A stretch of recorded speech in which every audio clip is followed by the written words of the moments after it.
gentleman from Georgia seek recognition. Thank you, Mr. Speaker. Mr. Speaker, pursuant to Clause 2A1 of Rule 9, I hereby notify the House of my intention to offer a resolution as a question of the privileges of the House.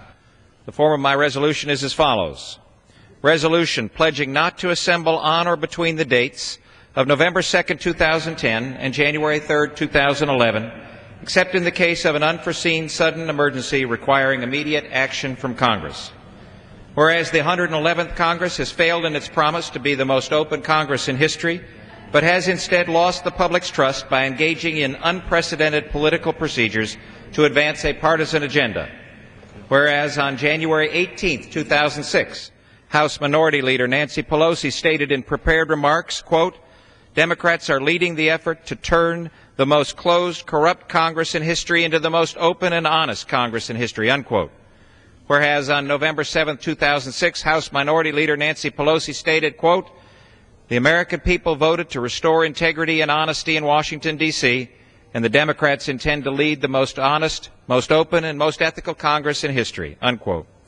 Whereas on November 16, 2006, incoming House Speaker Nancy Pelosi stated, quote, "This leadership team will create the most honest, most open, most ethical Congress in history," unquote. Whereas on December 6, 2006, incoming House Speaker Nancy Pelosi stated, quote, "We promised the American people that we would have the most honest and open government, and we will," unquote.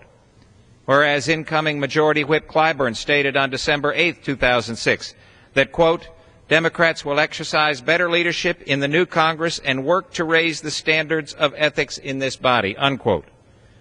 Whereas Speaker Pelosi spoke of individual members' ethics on January 31, 2007, when she stated, quote, "These strong ethics rules are significant steps toward honest leadership. Enforcing these rules is critical to ensuring every member of Congress lives up to the highest ethical standard," unquote. Whereas on January 5, 2010, while at a press conference during the health care debate, Speaker Pelosi stated, quote, "There has never been a more open process for any legislation," unquote. Whereas this statement was reiterated by the Speaker while at a press conference on February 26, 2010, when a reporter prefaced a question about Rangel by noting that Speaker Pelosi had promised to run the most, quote, "most ethical and honest Congress in history," unquote. She interrupted him to say, quote, "And we are," unquote. Whereas more bills were considered under closed rules, 64 total, in the 110th Congress under Democrat control than in the previous Congress, 49, under Republican control. Whereas fewer bills were considered under open rules, 10 in total, in the 110th Congress under Democrat control than in the previous Congress, 22, under Republican control. Whereas 0 bills have been considered so far in the 111th Congress under an open rule. Whereas 26 bills have been considered so far in the 111th Congress under a closed rule, under Democrat control. Whereas this Congress is the highest spending Congress in United States history. Whereas this Congress has presided over the 2 highest budget deficits in United States history at a time when the public debt is higher than at any time in history. Whereas this Congress began its mortgage of the nation's future with a, quote, "stimulus," unquote, package costing $1.1 trillion that failed to lower unemployment, spur economic growth, or actually address the needs of struggling American businesses and families. Whereas this Congress continued its free-flowing spending with an increase of $72.4 billion in non-emergency discretionary spending in fiscal year 2009 to reach a total spending level of $1.01 trillion for the first time in United States history. Whereas this Congress approved a budget resolution in 2009 that proposed the 6th largest nominal deficits in American history and included tax increases of $423 billion during a period of sustained high unemployment. Whereas this Congress disregarded the needs and opinions of everyday Americans by passing a national energy tax bill that would increase costs on nearly every aspect of American lives by up to $3,000 per year, eliminate millions of jobs, reduce workers' income, and devastate economic growth. Whereas this Congress disregarded the needs and opinions of everyday Americans by passing a massive government takeover of health care that will force millions of Americans from their health insurance plans, increase premiums and costs for individuals and employers, raise taxes by $569.2 billion, and fund abortions at a cost of $2.64 trillion over the first 10 years of full implementation. Whereas this Congress nationalized the student loan industry with a potential cost of 30,000 private sector jobs and $50.1 billion over 10 years. Whereas this Congress passed the Disclose Act in violation of the First Amendment, hindering citizens, associations, and corporations' free speech while leaving all unions exempt from many of the new requirements in order to try and influence the outcome of the 2010 elections.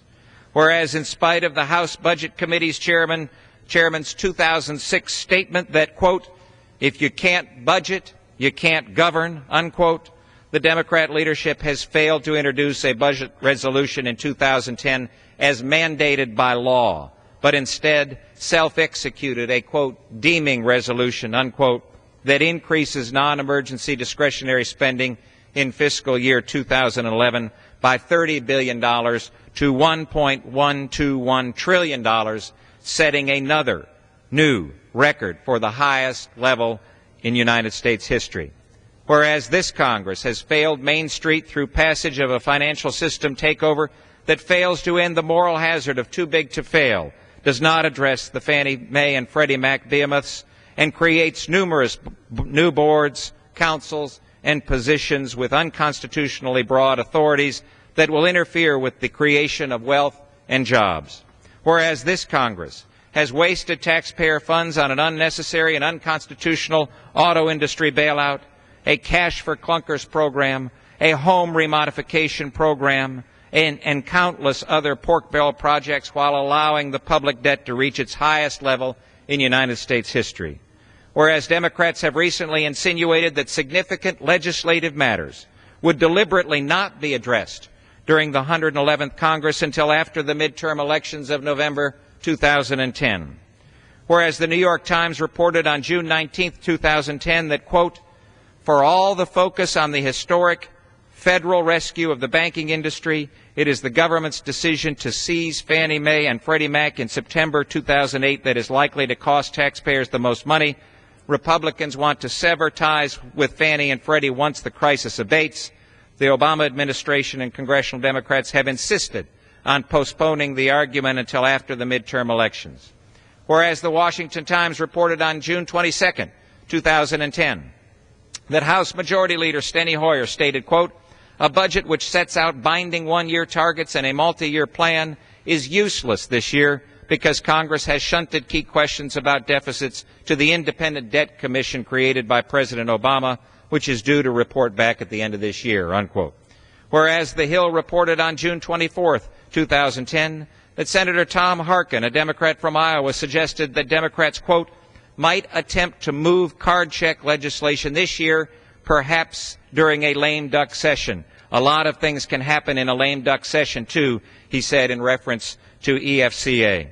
Whereas the New York Times published an article on June 28, 2010, titled Lame Duck Session Emerges as Possibility for Climate Bill Conference, that declares, quote, many expect the final energy or climate bill to be worked out during the lame duck session between the November election and the start of the new Congress in January, unquote. Whereas The Hill reported on July 1, 2010, that, quote, Democratic leaders are likely to punt the task of renewing Bush-era tax cuts until after the election. Voters in November's midterms will thus be left without a clear idea of their future tax rates when they go to the polls, unquote. Whereas the Wall Street Journal reported on July 13, 2010, that, quote, there have been signs in recent weeks that party leaders are planning ambitious lame duck session to muscle through bills in December they don't want to defend before November. Retiring or defeated members of Congress would then be able to vote for sweeping legislation without any fear of voter retaliation, unquote. Whereas The Hill reported on July 27, 2010, that Majority Leader Harry Reid said at the recent Netroots Nation conference of liberal bloggers in reference to Democrats' unfinished priorities, quote, "We're going to have a lame duck session, so we're not giving up," unquote. Whereas The Hill reported in the same piece on July 27, 2010, that the lame duck session will include priorities such as, quote, "comprehensive immigration reform, climate change legislation, and a whole host of other issues," unquote. Whereas the Declaration of Independence notes that governments, quote, "derive their just powers from the consent of the governed," unquote. Whereas the American people have expressed their loss of confidence through self-organized and self-funded taxpayer marches on Washington, at countless Tea Party events, at town halls and speeches, and with numerous letters, emails, and phone calls to their elected representatives. Whereas a reconvening of Congress between the regularly scheduled federal election in November and the start of the next session of Congress is known as a lame duck session of Congress. Whereas the Democrat majority has all but announced plans to use any lame duck Congress to advance currently unattainable partisan policies that are widely unpopular with the American people or that further increase the national debt against the will of most Americans. Whereas any such action would be a repudiation of the American people's expressed will and would not comport with the Democrats' public statements promising transparency and accountability. Whereas under the leadership of Speaker Pelosi and the Democrat majority, and largely due to the current trends of government expansion and freedom retrenchment, the American people have lost confidence with their elected officials, and that faith must be restored. Now therefore, be it resolved that the House of Representatives, 1, reaffirms the principles expressed in the Declaration of Independence that governments, quote, "derive their just powers from the consent of the governed," unquote. 2, recognizes the fundamental importance of trust existing between the American people and their elected officials. 3, confirms that adhering to the will of the people is imperative to upholding that public trust. 4, states that the American people deserve to know where their current elected officials stand on key legislative issues before Election Day.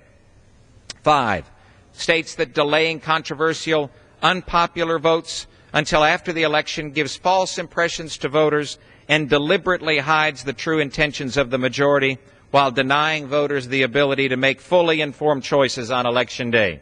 And 6, the House of Representatives pledges not to assemble on or between the dates of November 2nd, 2010 and January 3rd, 2011, except in the case of an unforeseen, sudden emergency requiring the immediate action of Congress. Under Rule 9, a resolution